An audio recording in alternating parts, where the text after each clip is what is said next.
시청자 여러분 안녕하십니까? 전 세계 교회와 선교지 소식 전해드리는 CGN월드뉴스 정은지입니다. 첫 번째 소식 CBN에서 보내온 소식부터 전해드립니다. 러시아가 주요 병력을 우크라이나 동부 지역으로 집중시키고 있습니다. 마리우폴에서는 다수의 민간인이 피살된 정황도 포착되면서 국제사회의 반발이 이어지고 있습니다. 우크라이나 현지에서 취재 중인 기자가 자세한 소식 전해드립니다. 마리우폴 주민들은 목숨을 걸고 도시를 탈출하고 있습니다.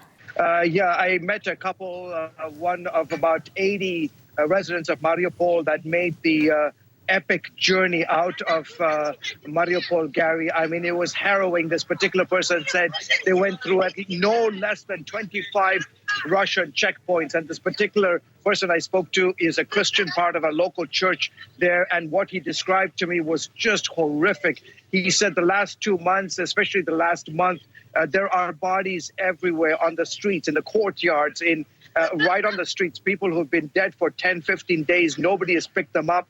He said he misses the sound of the birds in the air. All he hears is rocket fire and explosions going off. Really, really awful situation. 전쟁이 계속되면서 민간인들의 상황은 더욱 참혹해지고 있습니다.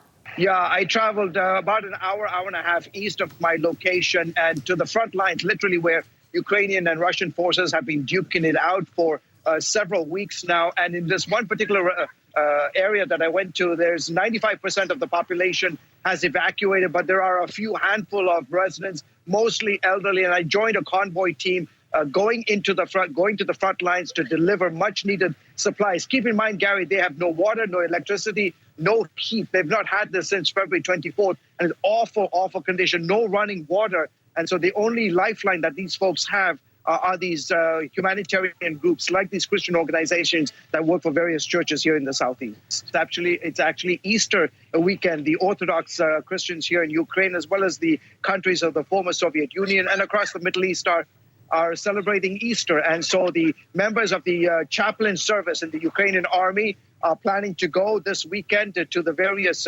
checkpoints and to the various locations right on the front lines. They're going to be delivering much needed critical supplies, food, and so forth. But they're also going to bring a word of encouragement during this Easter season to remind people not to give up hope in the midst of absolute chaos and confusion here in southeastern Ukraine.